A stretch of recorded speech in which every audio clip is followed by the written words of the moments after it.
Hello student, welcome to edu hub Bangla. আমি সৈকত কান্তি রায়, তোমাদের mathematics educator এবং মেন্টার।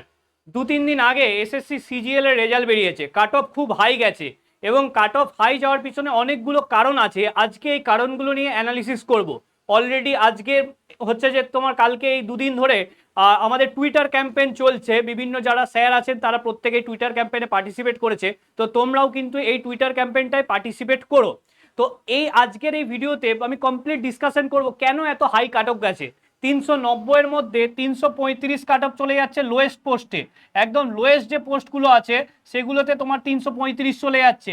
আর হায়ার যে লেভেলে পোস্টগুলো আছে 362 পর্যন্ত কাট অফ চলে গেছে, যেটা হচ্ছে আমাদের মিনিস্ট্রি অফ এক্সটার্নাল অ্যাফেয়ার্সের যে পোস্টটা আছে এএসও ইন এমইএ, তারপরে ইলেকশন কমিশনে একটা নতুন পোস্ট করেছে, বা সিএসএস, এই পোস্টগুলোতে একদম হাই কাট অফ চলে যাচ্ছে। কিংবা ইনকাম ট্যাক্স ইন্সপেক্টর প্রায় 90%-এর কাছাকাছি কাট অফ, আর নর্মাল পোস্টে 80%-এর উপরে কাট অফ যাচ্ছে। তো এটা মনে হচ্ছে মাধ্যমিক উচ্চ মাধ্যমিক পরীক্ষা হচ্ছে। কেন এরকম কাট অফ যাচ্ছে এর পিছনে অনেকগুলো কারণ আছে। প্রথম যে কারণটা সেটা হচ্ছে যে নর্মালাইজেশন একটা বড় ফ্যাক্টর হয়ে দাঁড়িয়েছে। তার কারণ দেখো, এসএসসি মেন্স সিজিএল মেন্সে কিন্তু প্রায় 1.5 লাখ স্টুডেন্ট দিয়েছে।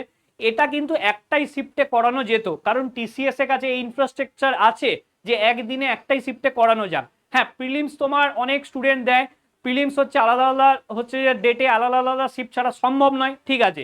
কিন্তু মেন্সটা আমার মনে হয় যদি একটাই শিফটে করায় তাহলে কিন্তু নর্মালাইজেশনে এই ঝামেলাটা আসবে না। এই যে সবার বলছে কাউরি কাউরি 30 নাম্বার বেড়ে সে চাকরি পেয়ে যাচ্ছে, আর কেউ কেউ 1-2 নাম্বার নর্মালাইজেশনে বেড়েছে, তারা অনেক বেশি স্কোর করেও চাকরি পাচ্ছে না। তো দোষটা তো তাদের নয়। তো এই জায়গাটা কিন্তু এসএসসি কে এবং টিসিএস কে দেখতে হবে যেন মেন্সটা একদিনেই একটা পেপারে একটা শিফটে করানো যায়, ঠিক আছে। এটা হচ্ছে একটা প্রথম যে পয়েন্ট। দ্বিতীয় আমাদের যেটা পয়েন্ট সেটা হচ্ছে রং অ্যান্সার, ঠিক আছে, রং কোশ্চেন। অনেকগুলো এরকম কোশ্চেন দেখা যাচ্ছে যেখানে অপশনে ভুল, ঠিক আছে, কোশ্চেন ভুল। তো এগুলোতে কি হচ্ছে, যে শিফটে যে এটা হচ্ছে সেখানে সবাইকে নাম্বার দিয়ে দিচ্ছে, তো সেই শিফটের ছেলেরা এগিয়ে যাচ্ছে। তাহলে এটা কিন্তু তো ঠিক নয়। যে ধরো শিফটের কোশ্চেনে ভুল অ্যান্সার এলো সে হয়তো এটা জানতোই না, তো সে এক্সট্রা মার্কস পেয়ে যাচ্ছে। তো এটার ফলে কিছু কিছু শিফটে প্রচুর বেশি নাম্বার হয়ে যাচ্ছে, আর কিছু কিছু শিফটের নাম্বার কিন্তু একদমই উঠছে না। তো এই জায়গাটা এসএসসি কে দেখতে হবে যে প্রিলিমসে একটা দুটো ভুল তাও মানা যায়, কিন্তু মেন্সের মতো পরীক্ষা যেটা সিজিএল মেন্স, যেটা টপ লেভেলে পরীক্ষা, সেখানে কেন এতগুলো ভুল কোশ্চেন আসছে, এই জায়গাটা কিন্তু এসএসসি কে ঠিক করতে হবে। বারবার যারা হচ্ছে যে সিনিয়র টিচার আছে তাদেরকে দিয়ে ভেরিফাই করাতে হবে কোশ্চেনটা তৈরি করার পরে, যেন তারপরে কোশ্চেনে কোনো রকম ভুল না থাকে। কারণ এই ভুল কোশ্চেনের জন্য কিন্তু অনেকের 1 নাম্বার 2 নাম্বার কিন্তু বড় বিষয় চাকরিতে, মানে 0.33 0.66 নাম্বার জন্য পায় না, সেখানে 3 নাম্বার 4 নাম্বারের জন্য তো মানে ওর মাঝে হাজার হাজার ছেলে ঢুকে যাচ্ছে। তাই একটা কোশ্চেন ভুল মানে কিন্তু অনেক স্টুডেন্ট কিন্তু এদিক ওদিক হয়ে যায়। তাই এই জায়গাটা 2 নাম্বার পয়েন্ট, যে রং কোশ্চেন কিন্তু একটা আমাদের বড় ফ্যাক্টর, এখানে আমাদের গুরুত্বপূর্ণ ফ্যাক্টর এত হাই কাট অফের জন্য। এরপরে হচ্ছে আমাদের আরো কয়েকটা পয়েন্ট আমি তোমাদেরকে বলি, সেটা হচ্ছে ইজি অ্যান্ড রিপিট কোশ্চেন, ঠিক আছে। দেখো এসএসসির পেপারটা এমন হয়ে গেছে, প্রত্যেকটা 5 বছরে কোশ্চেন যদি কেউ করে যায় তার 80% কোশ্চেন কমন। তাহলে এত যদি ইজি কোশ্চেন করে দেয় তাহলে কি হবে, সবাই তো কাট অফটাকে হাই করে দিচ্ছে, কোশ্চেনের প্যাটার্নটা একটু হাই করতে হবে, ঠিক আছে। কোশ্চেনের হচ্ছে যে কন্টেন্টের লেভেল একটু হাই করতে হবে, কোশ্চেনের লেভেল। দেখো ইউপিএসসিতে কিন্তু বিগত কয়েক বছর ধরে তোমার কাট অফ কিন্তু 50% ক্রস করছে না। 200 পরীক্ষা ইউপিএসসি, সেখানে কিন্তু 100 থেকে কমে কাট অফ যাচ্ছে, 50%ও যাচ্ছে না। সেখানে এসএসসিতে কাট অফ 90% চলে যাচ্ছে। এটা ঠিক নয়, এটা তো বোর্ডসের পরীক্ষা নয়, এটা তো চাকরি পরীক্ষা। সেখানে কোশ্চেন সিজিএল মেন্স লেভেলের যে পরীক্ষা হচ্ছে সেখানে ভাই এমটিএস লেভেলে কোশ্চেন এলে কি করে হবে, সেটাতে কোশ্চেনের লেভেল কিন্তু হাই রাখতে হবে। কোশ্চেনের লেভেল হাই থাকলে যারা জেনুইন ক্যান্ডিডেট, যারা সারা বছর পড়াশোনা করেছে তাদের সুবিধা, তারা কিন্তু ভালো করে অ্যান্সার করতে পারবে, তাদের পাওয়ার চান্সটা বাড়বে। আর কোশ্চেন যদি ইজি করা হয় তাহলে উল্টো পাল্টা অ্যাসপিরেন্ট যারা সেরকম পড়াশুনো করেনি, লাক বেস খেলছে, তারা কিন্তু চাকরি পাচ্ছে।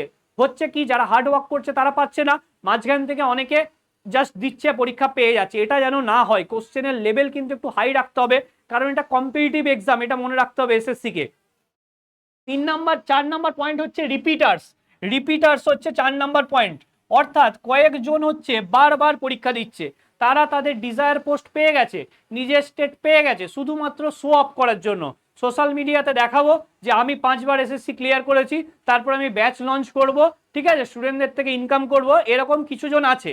তারা কি প্রত্যেকবার এক্সাম দিয়ে দিয়ে কাট অফটাকে হাই করছে। তুমি দেখবে এবারে সিজিএল মেন্স যারা কোয়ালিফাই করেছে অনেকেই আছে অলরেডি সিলেক্টেড, ঠিক আছে। যারা লোয়ার পোস্ট থেকে হায়ার পোস্ট যাচ্ছে তাদের কিছু বলার নেই, ঠিক আছে, বা যারা অন্য স্টেট থেকে নিজের স্টেটে যেতে চায় তাদের ঠিক আছে, কিন্তু অনেকে আছে নিজের স্টেট নিজের গ্রেড পে ঠিক আছে, তারপরেও বারবার দিয়ে যাচ্ছে শুধুমাত্র শো অফ করার জন্য। দেখো ভাই, তোমাদেরকেও একটা কথা বলি, যে যারা বেকার আছে তাদেরকে একটা চাকরি পেতে দাও না, তোমরা তো অলরেডি সিলেক্টেড, তোমরা শুধু শো অফ করার চক্করে একটা বেকার ছেলের জীবন নষ্ট করছো, ঠিক আছে। আর এটাতে কেউ কিন্তু খুশি হচ্ছে না, যারা নতুন অ্যাসপিরেন্ট তারা কিন্তু তোমাদেরকে পছন্দ করছে না এটাতে, এটা ভালো করে বুঝে রাখো। কারণ হচ্ছে যে দেখো, তোমাদের অলরেডি সিলেক্টেড, তোমরা যদি গাইড করতে চাও এখনই গাইড করতে পারো, ঠিক আছে, এবং মার্কেটে অনেক টিচার আছে, অনেক সিনিয়র টিচার আছে গাইড করার জন্য, এসএসসির তো গাইডেন্স অভাব নেই। তাই এই ব্যাপারটা, লোক দেখানো ব্যাপারটা তোমরা একটু করো না। জীবনে তো আরো কাজ আছে, চাকরি পেয়ে গেছো এনজয় করো, ঘুরতে যাও। না আমি 5 বছর 6 বছর 10 বছর ধরে আমার যতদিন বয়স আছে আমি পরীক্ষা দিয়ে যাচ্ছি, এই জিনিসটা করো না, ঠিক আছে। লাস্টে বলছি লাক ফ্যাক্টর। কেন লাক ফ্যাক্টর বলি?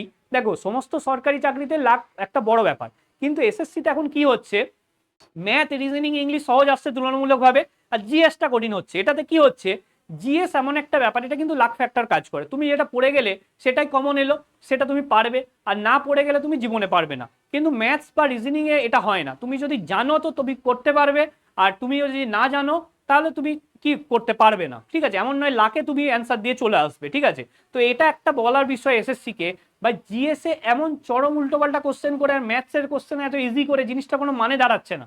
এটাতে কি হচ্ছে, যারা জেনুইন ক্যান্ডিডেট তাদের ক্ষতি হচ্ছে, ঠিক আছে। তারা হয়তো ম্যাথসে দুজনেই সমান নাম্বার পাইলো, আর একজন যে নতুন অ্যাসপিরেন্ট তার লাক ভালো, সে যেগুলো জিএসএ পড়ে গেছে সেগুলো থেকেই কোশ্চেন চলে এসছে। তাহলে এখানে কিন্তু একটা লাক ফ্যাক্টর বড় কাজ করছে। তাহলে স্টুডেন্টদের কিন্তু এরকম হলে মোটিভেশন ডাউন হয়।